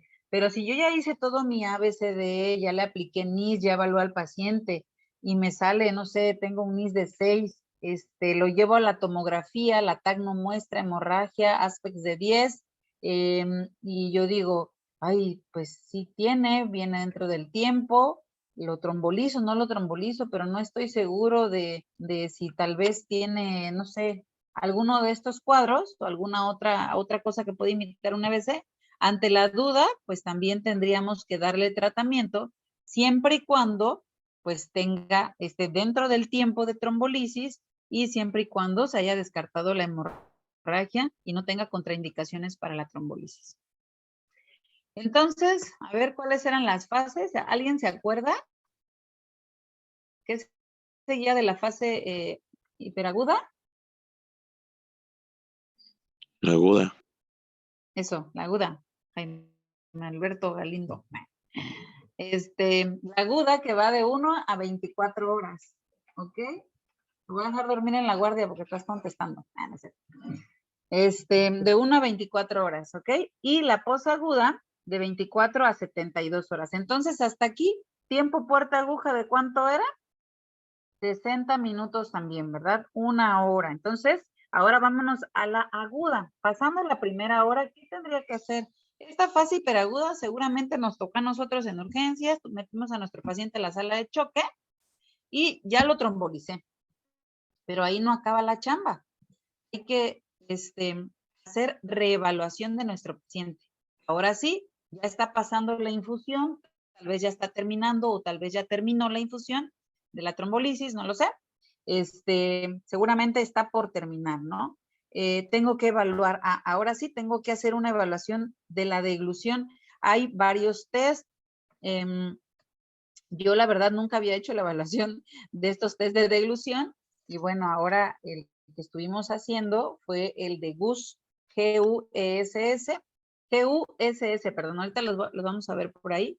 Y es importante estar capacitados porque a veces no está tan fácil, vemos las tablitas y decimos, sí, ya lo entendí, pero cuando ya lo queremos aplicar en el paciente resulta que pues el paciente, si nosotros no leímos del tema, el paciente menos. Entonces, pues a veces el paciente se sale de lo que nosotros esperamos que suceda o que hagan, nos la pone difícil. Y hoy nos pasó. Entonces, evaluar deglución en el paciente, porque dijimos que el 78% de los pacientes tiene problemas para deglutir, y tanto que nos costó trombolizar lo que llegara a tiempo para que el paciente, por no evaluar bien su deglución, se broncoaspire, haga neumonía, haga choque séptico por neumonía y fallezca de otra cosa que nada que ver. Entonces, los pacientes que fueron trombolizados tienen que estar en terapia intensiva dentro de las primeras horas de la llegada a urgencias. Ese es el otro tiempo puerta UCI, que deben ser menos de 180 minutos. Y aquí está lo de trabajo en equipo que decíamos, ¿no? Si tenemos nuestro código ya en el hospital, porque nuestro hospital puede ya tener protocolos de manejo de pacientes y todo, pero si en lo operativo realmente no nos comunicamos, si yo me peleo con el radiólogo, si yo me deschongo con el de laboratorios, tenemos que trabajar en equipo, ¿no? No sabemos cuándo nos va a tocar, o le va a tocar a alguien que yo conozca, o le va a tocar no sé, al familiar de imagen, ¿verdad? Dios no lo quiera. Entonces, tenemos que trabajar en equipo por todos los pacientes, ¿no? No por los recomendados, por todos los pacientes que todos tienen el mismo derecho de recibir una atención de excelente calidad. Entonces, test de deglución en A, y obviamente todo lo demás que implica, ¿verdad? En B, pues lo mismo que ya habíamos platicado, seguir evaluando que esté respirando bien, la saturación. En C, fíjense aquí que en C, la recomendación es que durante la infusión del trombolítico y durante las primeras 24 horas la presión arterial se mantenga debajo de 180 a 105. Y la recomendación es que se utilicen antihipertensivos intravenosos. ¿Qué ventaja tiene el antihipertensivo intravenoso? Que en el momento en el que la presión ya se me está pasando la mano, ya está bajando mucho, cierro el antihipertensivo intravenoso y a los 3, máximo 5 minutos ya no tengo el efecto del antihipertensivo. Yo puedo regular qué tan alto o bajo sea el efecto del antihipertensivo para mantener la presión arterial de manera adecuada, ¿no? Ese es el inconveniente a veces de darle medicamentos orales al paciente, que a veces no podemos controlar la forma en la que evolucione el descenso de la presión. Otra cosa es que debemos vigilar la glucosa.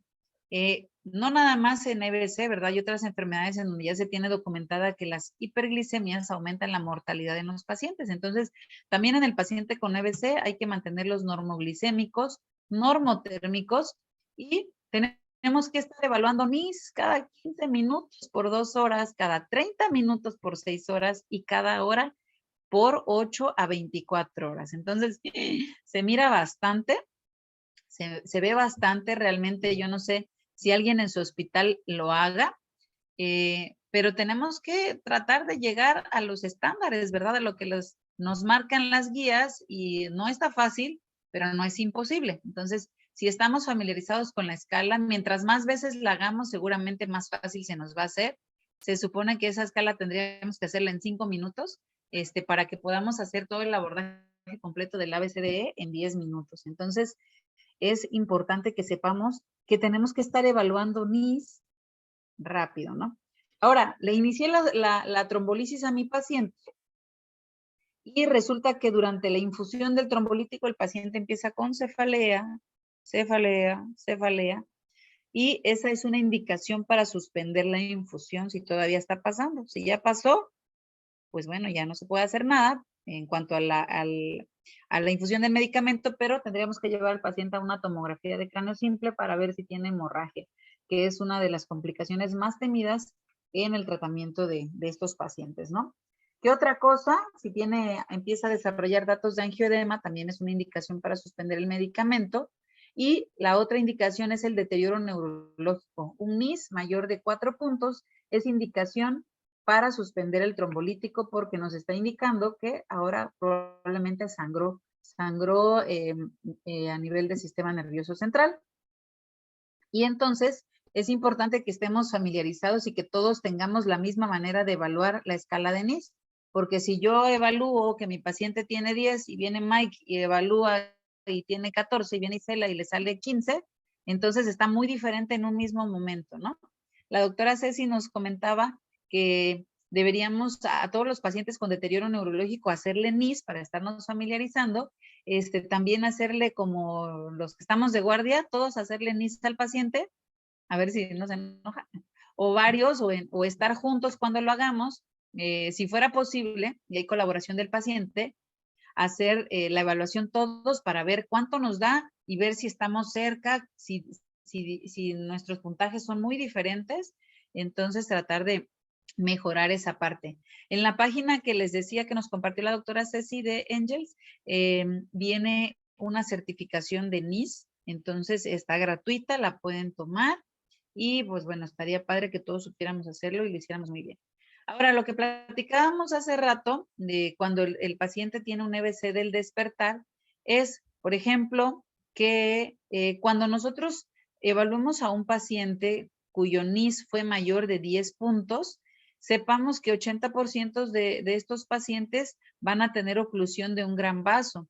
Y entonces aquí la recomendación es que incluso, pues hay hospitales que ya lo están haciendo, que están trombolizando en tomografía, ¿no? Hay hospitales que tienen el tomógrafo o imagen ahí muy cerquita de urgencias, pero hay hospitales en donde está en otro piso o está muy lejos y son varios minutos los que me va a tomar poder trasladar al paciente imagen y regresarlo para trombolizarlo. Entonces, si mi paciente venía, por ejemplo, dentro de las 4 horas y media, con la sintomatología, un NIS, no sé, de 12 puntos, entonces le hago la TAC simple, ya vi que no tiene hemorragia, le paso el bolo del trombolítico, 1% 10% en 1 minuto y el restante en 60 minutos, y durante la infusión, o sea, ahí en tomografía le pongo el bolo y le inicio la infusión. Y durante la infusión le podemos hacer ahí o pedir que le realicen un TAC con contraste para tratar de determinar cuál es el sitio o dónde está ese vaso grande que se tapó y que por eso salió el NIS tan alto. Entonces esto ayuda porque estos pacientes serían candidatos a trombectomía, que es una necesidad que tenemos, ¿verdad? Aquí no tenemos la posibilidad en la mayoría de los hospitales de acá de poder hacer trombectomía. Entonces, pero bueno, si todos estamos en sintonía en este tema, seguramente vamos a empezar a hacer gestiones y cosas que con nuestros directivos para que pues exista la posibilidad de darle la terapia completa al paciente, porque si nosotros trombolizamos a 100 pacientes, 13 pacientes van a reperfundir, pero si además se les hace trombectomía, se benefician en lugar de 13, 55 pacientes.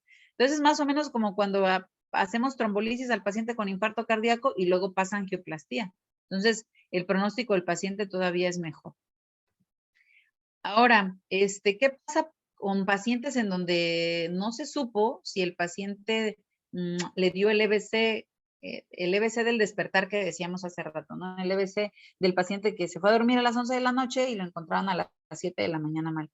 Entonces aquí nos hacen la recomendación de que se le realice una TAC perfusión y ustedes saben que cuando existe el EBC o el infarto cerebral hay una zona central que es la zona de necrosis, que es la zona que se muere, digamos, primero, o que también se le conoce como núcleo, y alrededor de esta zona hay otra zona que se llama zona de penumbra.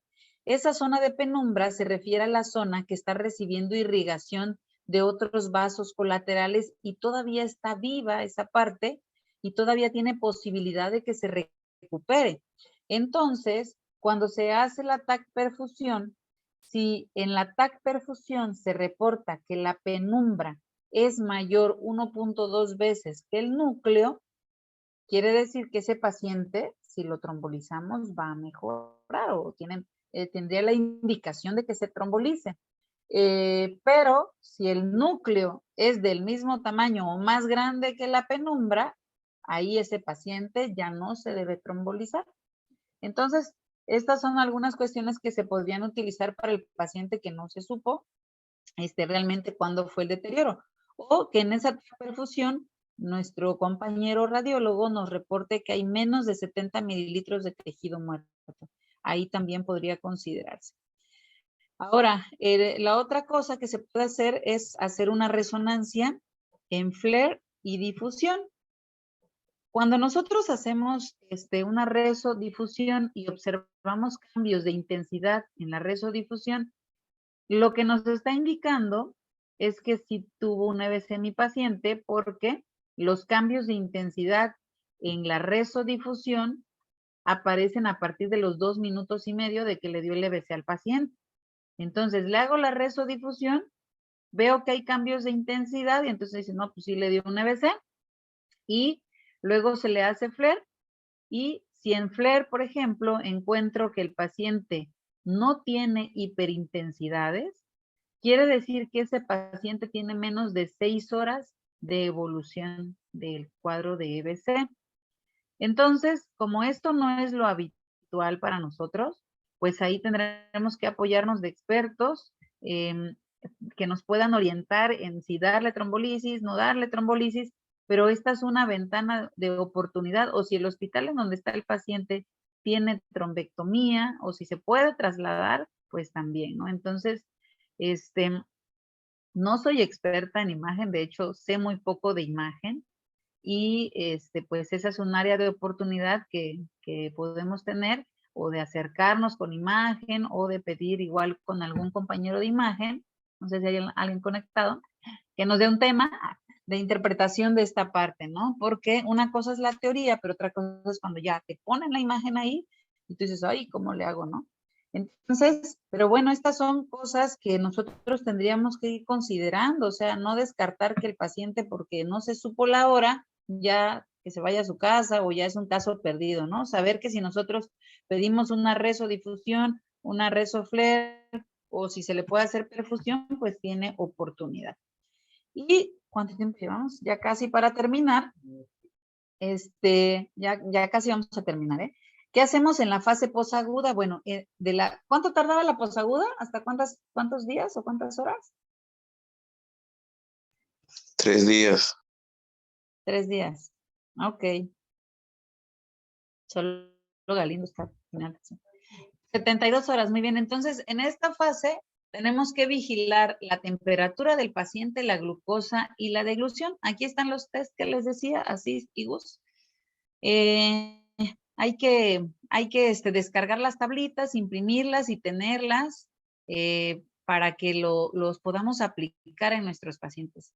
Hoy fue la primera vez que apliqué este test y tuvimos ahí con la paciente que no estaba tan fácil de hacer, se ve muy fácil, pero a veces el paciente, por ejemplo, deglutió bien líquidos, pero semisólido y sólido, nomás dijo que no. Bueno, la ventaja de eso es demostraba que la paciente estaba, pues ya no estaba ni disártrica, ni afásica, que sabía bien lo que estaba diciendo y lo que quería, ¿no? Pero entonces no le pudimos dar de comer porque no pudimos completar el protocolo, ¿no? Ya no supe qué pasó más tarde. Y bueno, pues este protocolo dice que si nosotros cuidamos estas 3 cosas en el paciente, se disminuye la mortalidad de los pacientes 15.7% a 90 días y que incluso nos ayuda a disminuir los días de estancia hospitalaria. Y al disminuir los días de estancia hospitalaria, pues el paciente disminuye el riesgo de infecciones nosocomiales y otras complicaciones asociadas a los cuidados de la salud. Entonces tendríamos que mantener al paciente normotérmico con glucosas menores de 180, porque la verdad menos de 144, bueno, va también a depender de qué tan apegado podamos estar al paciente, si es diabético, si no es diabético, y de que el riesgo de que nos vaya a hacer hipoglucemia, ¿no? Y bueno, evaluar estos test. Entonces, ya en resumen, ¿qué debe suceder cuando se activa el código?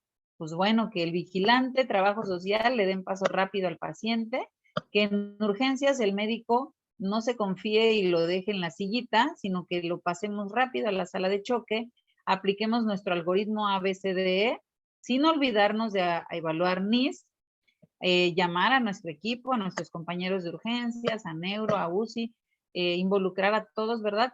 Tener el código, pues implica comunicación. Prácticamente ese código es quitarle un poco esa burocracia que traba y a veces retrasa la ayuda a los pacientes, ¿no? Es hacer las paces con todos y trabajar en equipo. Entonces, enfermería, ¿qué va a hacer? Pues bueno, enfermería siempre se ponen las pilas, una está canalizando, otro está monitorizando. Cuando canalice, no olvidarnos de este punto fundamental que es medir la glucosa, pedir el trombolítico a quien se le tenga que pedir. En algún hospital puede ser a farmacia, en otro puede ser a la supervisora, al subdirector del turno, etcétera. Tener el trombolítico ahí lo más rápido posible. Si tenemos ya ese chat, imagen que nos dé prioridad, que no nos diga que mañana, que no nos diga que no le va a haber nada en la TAC simple ahorita, porque precisamente eso es lo que queremos, que nos diga que no tiene nada para que nosotros podamos darle tratamiento, ¿no? Eso quisiéramos, que nos dijera, no se le ve nada, se ve normal, eso equivaldría a un aspect de 10, que es mejor pronóstico para nuestro paciente, o si fuera un caso de los del despertar, IBC del despertar, que nos dijera, oye, ¿por qué no le hacemos una TAC perfusión o una reso? Y que nos ayudáramos entre todos, ¿no? Farmacia o quien tenga el medicamento, que nos dé el medicamento sin ponernos tantas trabas, que nos lleve el medicamento y luego investigue nombre, fecha de nacimiento, número de expediente y todo, número de seguridad social, no sé, el dato que se tenga que pedir para otorgar el medicamento. Laboratorio, pues que al ver que el diagnóstico dice código EBC, sepa qué significa código EBC y nos dé rápido los resultados, sobre todo nos dé coagulación, pero, repito, No necesitamos los resultados de laboratorio para darle tratamiento trombolítico al paciente, solo necesitamos una cosa que es la glucosa. Y la coagulación solo en ciertos casos, ¿verdad?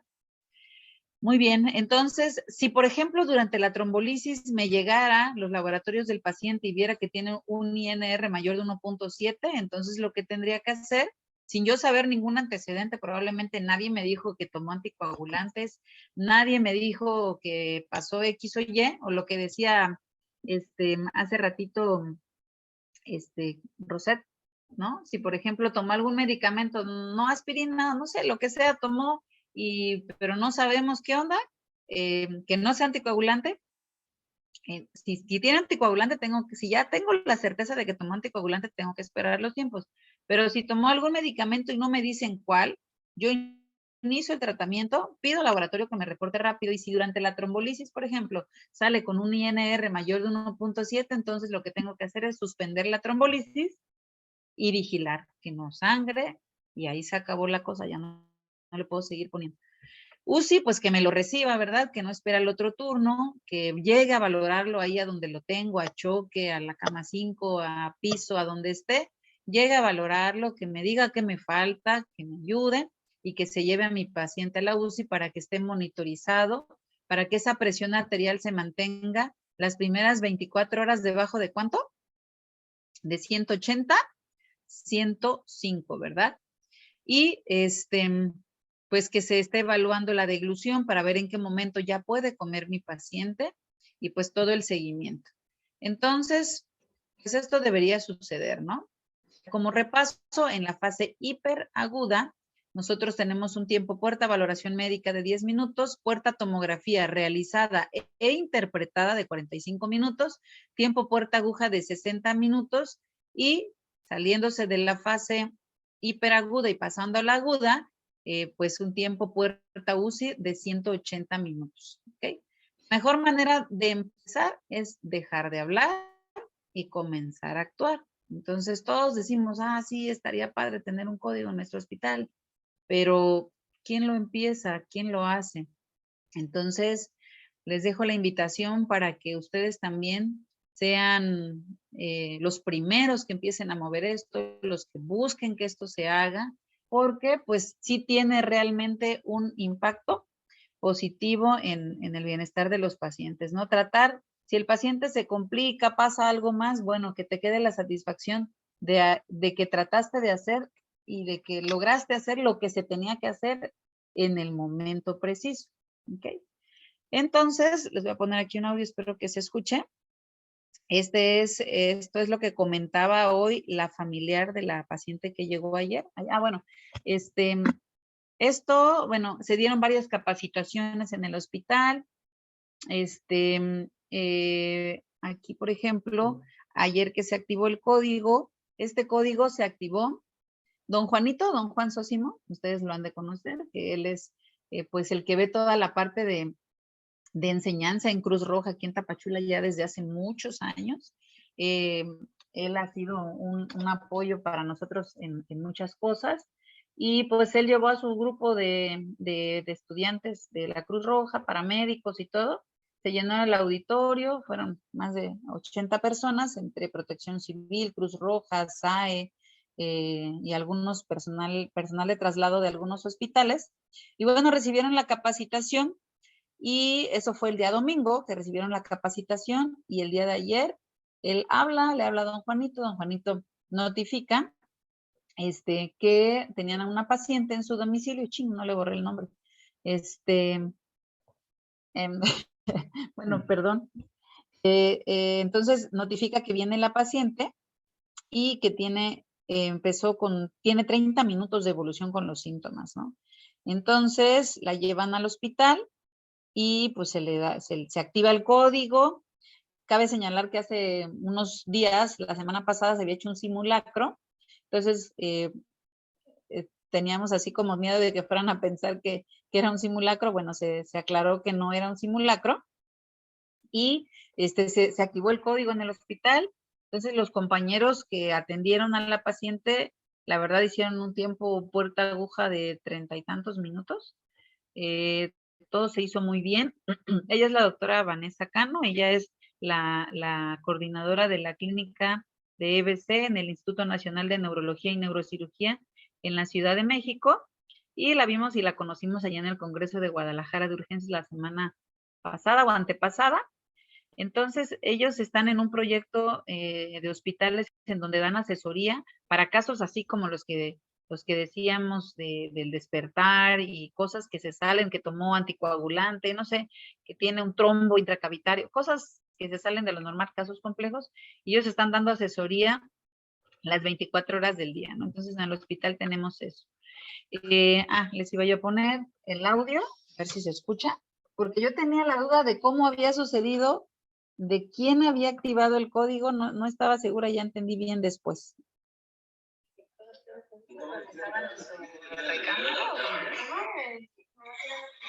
Ajá, ella la atiende.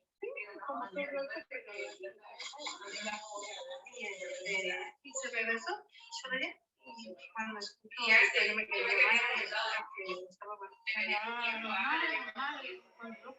la señora dice, escucho que mi mamá estaba de repente, que estaban ahí en la casa juntas y empezó a balbucear y que decía,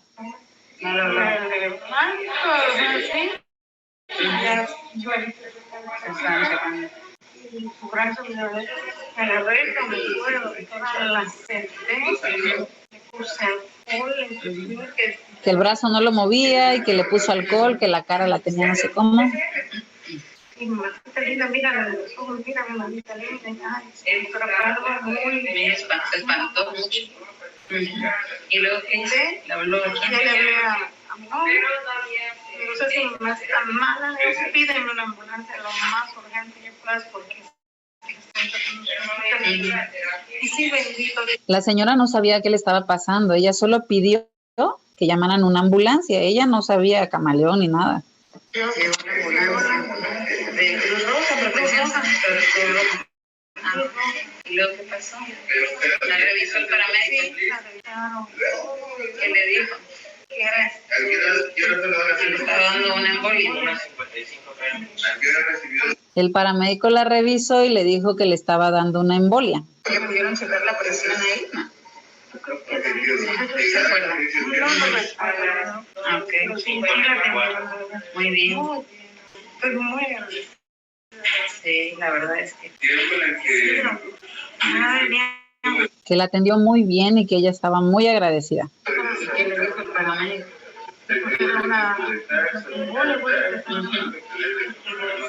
Yo no sabía dónde trasladarla. El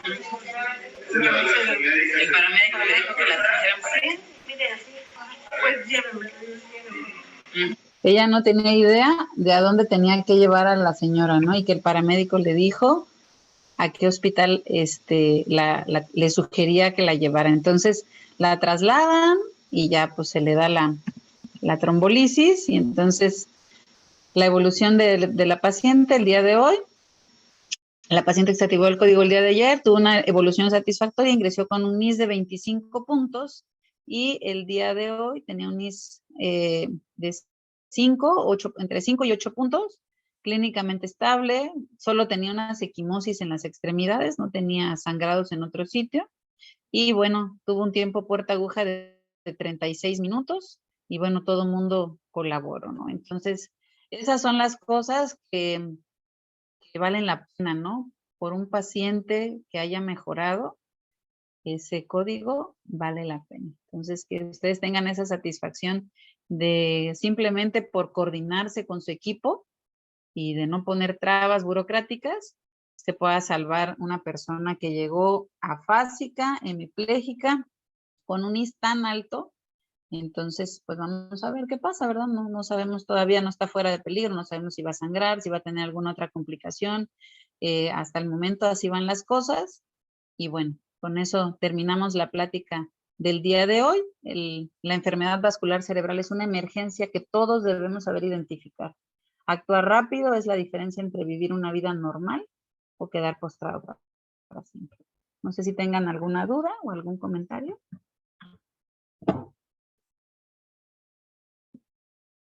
Ok, por aquí hay algunas dudas. Dice en cirugía, Januaria Cortina, en cirugía de apéndice se presenta un, ¿qué se ve? ¿EBC? Ajá, ya no se toma en cuenta nada de escalas, no se realiza trombolisis. O sea que lo estaban operando. A ver si, ¿puedes prender tu micrófono, Januaria Cortina?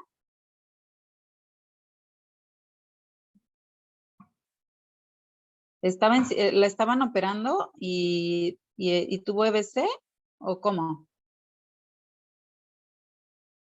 Bueno, si la estaban operando y tuvo un EBC, la operaron. Estaba posquirúrgica. Ajá. ¿Cuánto tiempo de posquirúrgico en el mismo día?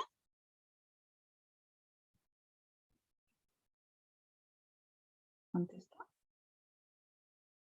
Voy a poner las contraindicaciones. ¿Eh? 10 horas. Te voy a poner las contraindicaciones. Aquí tenemos las contraindicaciones. Tenemos contraindicaciones absolutas y contraindicaciones relativas. Entonces, si se trata de una cirugía mayor o trauma grave en los últimos 14 días, pues se tiene que hacer una valoración de riesgo-beneficio, dependiendo del grado de déficit neurológico, de qué medicamentos fueron utilizados, de qué tipo de cirugía haya sido, pues se tiene que valorar las secuelas que pueda tener el paciente, ¿no? Probablemente si fue una cirugía de apéndice que no fue complicada, que no hubo tanta manipulación, que pues probablemente se pudiera dar la trombolisis. Realmente es muy buena pregunta. Si yo estuviese en tu lugar, habría consultado a la clínica de EBC, en donde están los expertos. Si somos cuadrados, dice que es una contraindicación relativa. Si el déficit es leve, probablemente pues no se trombolice, la secuela no va a ser tanta, ¿no?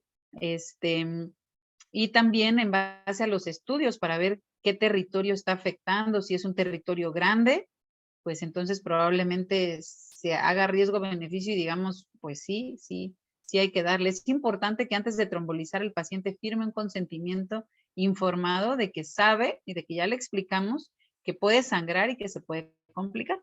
Entonces, pues sí, tendríamos que ver cómo salió la tomografía, cuánto tiene de aspects o qué, si es algo grande que está manifestando, probablemente se le dé, porque la secuela va a ser muy grande también, ¿no? Y si es un déficit leve, pues, y el riesgo de sangrado es mayor que el déficit que le va a quedar, pues probablemente decidas no. Contraindicación relativa es que queda prácticamente a criterio del médico considerando otras cosas. Sergio Orozco, buenas noches, sabemos que hay que descartar hipoglucemia en el momento de reanimar. ¿Cómo preparamos la glucosa al 30%? Dije al 30%, es glucosa al 50%, 30 mililitros, un poquito más de la mitad del frasco. Aparte, es la preparación de glucosa al 20%.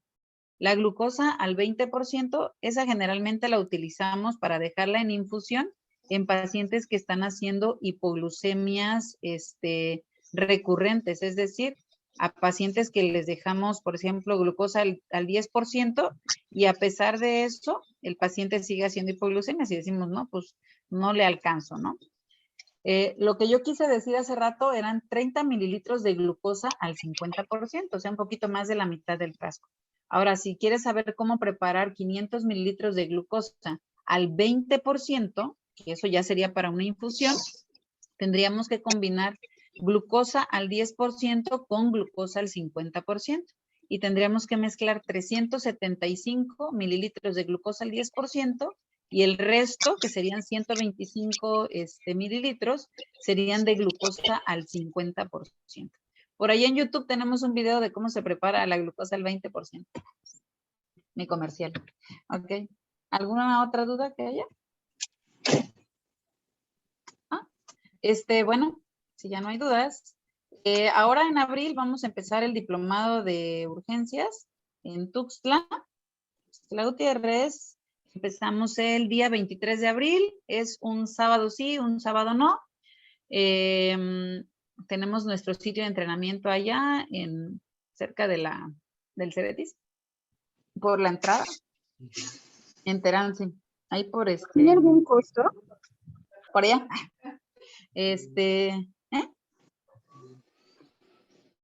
Sí, ¿cuál? ¿El diplomado? Ese sí tiene costo. La inscripción está en 2,000 y la mensualidad también está en 2,000. Y las inscripciones ya están abiertas, ya creo que tenemos como 15 alumnos, algo así. Tenemos 15 alumnos y al completar el cupo de 20 se va a abrir el grupo. Entonces faltan 5 por si alguien quiere. ¿Mande? Ah, sí, claro, que estamos basados en simulación clínica, vemos teoría, vemos práctica, todo lo que vemos en los temas, luego lo aplicamos en los maniquís y pues eso es lo padre, ¿no? Que como les decía, no es lo mismo que tú leas la tablita de la evaluación o el test de GUS a que tú ya lo hagas en el paciente, que cambia, o la misma exploración de NIS, no es lo mismo cuando lo lees que cuando ya se lo estás haciendo al paciente. Muy bien, pues si no hay dudas o algún otro comentario, de todas maneras aquí está el número de contacto para que se le proporcionen los datos. Síganos en Facebook, ahí tenemos videos, fotos. Si alguien desea constancia de esta ponencia, también comuníquese a este número para que les hagan llegar su constancia. Ok, pues a ver, abran sus cámaras para que tomemos foto. Digo, los que todavía no se hayan salido. ¿Tiene algún costo, disculpe? ¿Mande? ¿La constancia tiene costo? Sí. ¿De cuánto? 150. 150 pesos la constancia.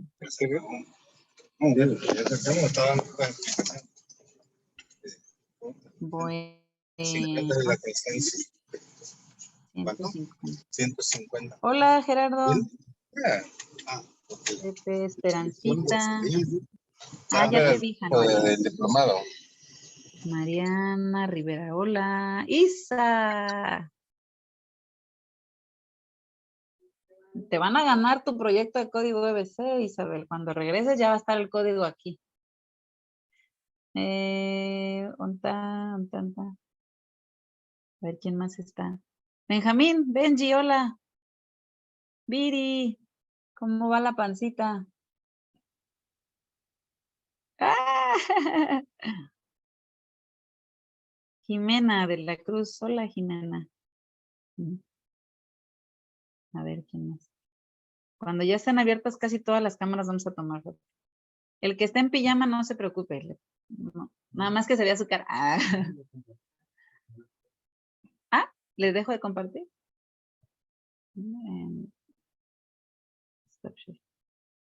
Ahí, ¿verdad? Ahí está. Muy bien, bueno, ya vamos a tomar la foto. Sonrían. Tú nos avisas, Mike. Arturo, hola Arturo Vázquez. Daniela Villalobos, hola. Marleni. Hola, Marleni. Cielito, hola. ¿Quién más está ahí? Hugo, buenas noches, Hugo García. Ahí va la foto, dicen. Sonrían. ¿Ya las dos? ¿Te caben todas en la misma? Ah, bueno. Qué rápido es. Ok. Doctora Abraham Santiago, buenas noches. Hola. Dísela. Bueno, muy bien, pues cuídense mucho. Me dio mucho gusto verlos y conocerlos a los que no conocía. Edith, hola. La siguiente semana se va a subir a la grabación a la página de YouTube de MC por si quieren verla de esta presentación. Y si alguien está interesado en pertenecer al club de expertos para tener todas las sesiones gratis, se puede afiliar. Ahí viene el número también al que se pueden contactar, que es el mismo a donde se inscribieron. Y cada miércoles, el último miércoles de cada mes estamos teniendo temas. Ya tenemos una lista de nuevos ponentes. Así que, pues cuídense mucho. Un abrazo a todos y que descansen, que pasen bonita noche. Hasta luego. Gracias, doctora, igualmente. Hasta luego, doctora. Gracias. Adiós, Jenny. Gracias. Gracias, doctora. Bye. Hasta luego, Sensei, nos vemos. Muy bonita Adiós, charla. pequeña, bye. Bye.